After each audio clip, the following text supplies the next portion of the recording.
यानी हर एक बिहारी को पूरे देश में केवल बिहारी को अपनी नागरिकता को साबित करना होगा।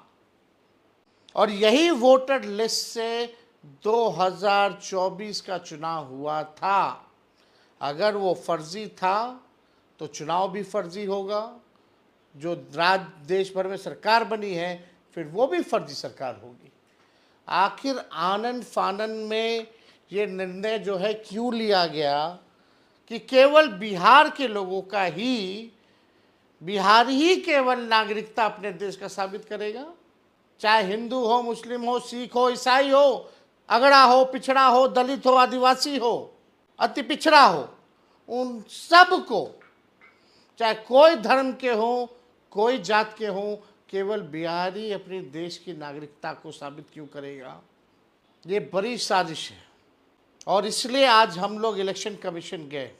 मुख्य रूप से हम आपको बहुत जल्दी ही चीज़ों को समझा देंगे। सबसे पहला सवाल जो हम लोगों ने इलेक्शन कमीशन के सामने लाया, हालांकि बिहार का जो चुनाव आयोग है वो केवल सुनता है, निर्णय लेने का अधिकार उसको नहीं है। दिल्ली में जो लोग बैठे हैं निर्णय वो लोग लेते हैं। सारे सवाल उनको दिए हैं, कई सुझाव भी दिया है और कई सवाल भी पूछे हैं। और दिल्ली में बैठे लोग किसके इशारे पे चलते हैं आप सब लोगों से अच्छा और कोई नहीं जानता। तो हमने मुख्य तौर पे सबसे बड़ा प्रश्न हमने ये खड़ा किया है, अभी बारिश हो रही है, वाटर लेवल नदियों का हाई है, लगातार बढ़ोतरी हो रही है। यानी बिहार में इस समय फ्लड फाइटिंग का काम होता है और बिहार में लोग बाढ़ से 73% क्षेत्र बिहार का बाढ़ से डूबा रहता है। बाढ़ से प्रभावित वाले जो घर परिवार, जो परिवार है, कौन जाति के हैं, कौन धर्म के हैं, आप सबको पता है। उनका मकान भी कच्चा है, फुअर का है, घर छोड़ छोड़ करके दूसरे जगह वो जाते हैं। तो ये सवाल सबसे बड़ा है कि सरकार, इलेक्शन कमीशन, वही लोग काम करेंगे, सरकारी अधिकारी ही काम करेंगे। तो वो सरकारी अधिकारी जान बचाने में और राहत देने में लगेगा कि लोगों से डॉक्यूमेंट मांगेगा। और आनन फानन क्या थी, लोकसभा चुनाव के बाद से प्रक्रिया शुरू कर देते 1 साल पहले, और आपने किसी पॉलिटिकल पार्टी को कॉन्फिडेंस में नहीं लिया, ना सहयोग मांगा। हम लोग पॉलिटिकल पार्टी हैं, इसमें लगते और आप लोकसभा के बाद से ही कराना शुरू कर देते। लोकसभा का चुनाव हो गया, 1 साल से ऊपर हो गया, अब तक ये काम भी हो गया होता, कोई प्रश्न नहीं पूछता आपसे। तो एक तो टाइमिंग को लेकर के हम लोगों ने सवाल पूछा है कि 25 दिन में 8 करोड़ लोगों का कैसे होगा। अब रही दूसरी बात, जो बिहार से लोग पलायन करने जाते हैं, जो मजदूरी करने जाते हैं, जो काम करने जाते हैं, जो लोग बिहार के लोग जो दवा इलाज के लिए जाते हैं, मरीज होंगे अस्पतालों में, गंभीर होंगे, उनके परिवार के लोग वहाँ होंगे, कई लोग जो है अलग अलग शहरों में काम करते हैं, लगभग उनकी जो संख्या है, पढ़ाई के लिए जो लोग बाहर जाते हैं उनकी तकरीबन संख्या जो है 4.5 करोड़ के आसपास है। अब 4.5 करोड़ लोग वापस कैसे आएंगे? वो वोट देने तो आता है, लेकिन उनके पास अगर डॉक्यूमेंट नहीं है तो डॉक्यूमेंट बनाने आना होगा, फिर फॉर्म भरने आना होगा। फॉर्म ऑनलाइन भी किया जा सकता है, लेकिन अगर डॉक्यूमेंट नहीं होगा तो डॉक्यूमेंट बनाने आना होगा। तो क्या इलेक्शन कमीशन ने भारतीय रेलवे से या भारत सरकार से रेलवे मुफ्त कराने की, रेलवे चलाने की व्यवस्था कराई है? क्योंकि गरीब रेल का यात्री है। आज पैसा कौन देगा? रेलवे का आने जाने का किराया कौन देगा? मान लो अपना पॉकेट से भी गरीब मजदूर खर्च करता भी है बिहार आने के लिए, वोटर लिस्ट बनाने के लिए, अपना काम धंधा छोड़ करके आने के लिए, तो क्या टिकट कंफर्म हो पाएगा रेलवे का? क्या भारतीय रेलवे के पास क्षमता है कि 4 करोड़ लोगों को 2 दिन में, 4 दिन में यहां ले आए? ताकि डॉक्यूमेंट बनाने में भी 10-15 दिन लगते हैं। और डॉक्यूमेंट जब बनता है भैया, तो बिहार में बिना घूस दिए हुए नहीं बनता है। और फॉर्म में फोटो भी लगेगा, व्हाइट बैकग्राउंड में, वो भी रखिए, फोटो कॉपी भी रखिए, हार्ड कॉपी भी रखिए। हर वोटर पे फोटो कॉपी या फोटो का अलग से खर्चा, आने जाने का खर्चा, घूस दे करके कागज बनवाने का जब बनता है तो उसका खर्चा। क्या ये अब मात्र 22 दिन बचा है, 22 दिन में हो पाएगा? ये सवाल खड़ा होता है।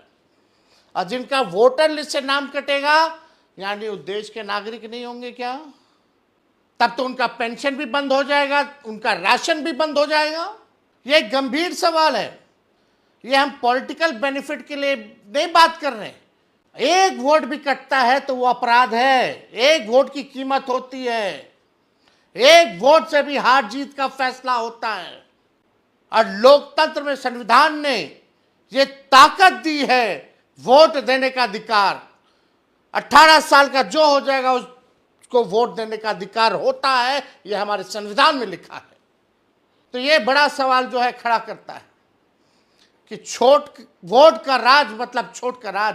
आप गरीबों से वोट का अधिकार छीनना चाहते हो। तो ये हो गया पलायन की बात। तीसरी महत्वपूर्ण बात, जो 11 डॉक्यूमेंट जो मांगा गया है, जो 11 डॉक्यूमेंट मांगे गए हैं वो गरीब के पास है ही नहीं।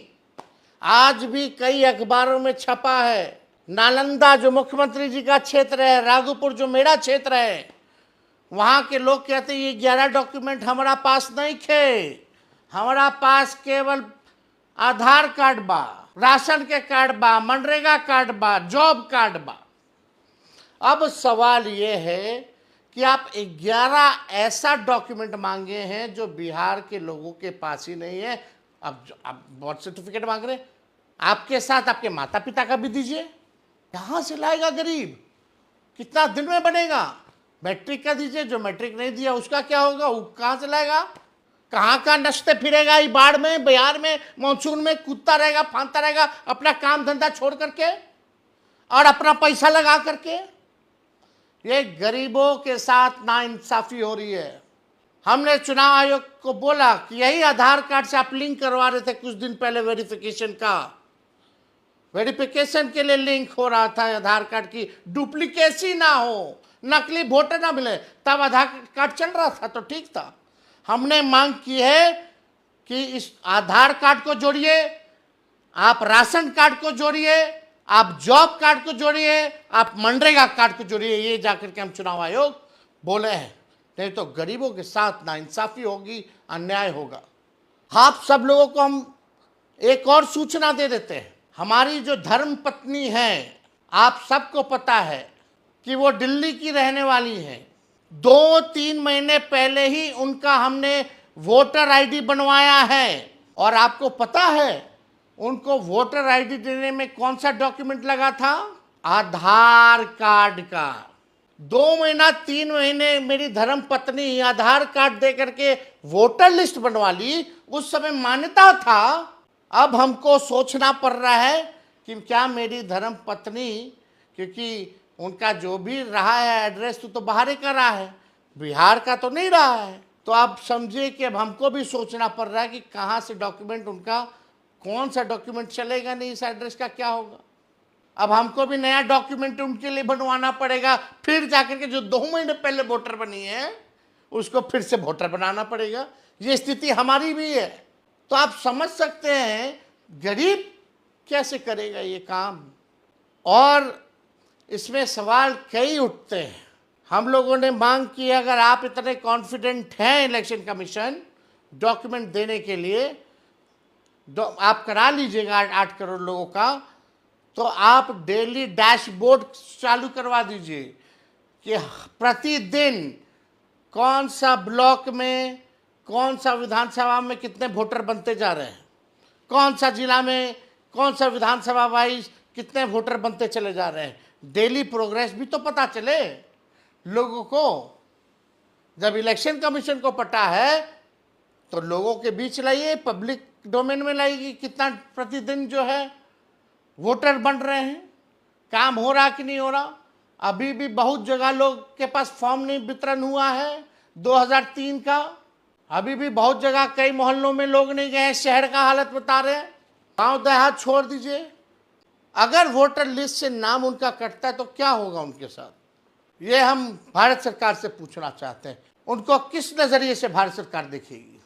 और ये केवल केवल केवल केवल नीतीश जी और मोदी जी और अमित शाह मिल करके गरीबों का नाम कटवाने का काम कर रहे हैं ताकि राज भोगते रहें। ये लोकतंत्र की जननी है बिहार, और लोकतंत्र को यहीं से समाप्त करना चाहते हैं अमित शाह और नरेंद्र मोदी और नीतीश कुमार। ये हरगिज नहीं चलेगा।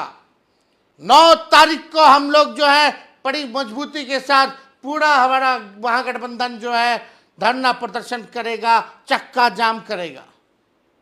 और इसमें अपील करते हैं कि आप सब लोग मजबूती के साथ लोकतंत्र और संविधान को बचाने का काम कीजिए, गरीब का अधिकार को बचाने की लड़ाई को लड़ने का काम कीजिए।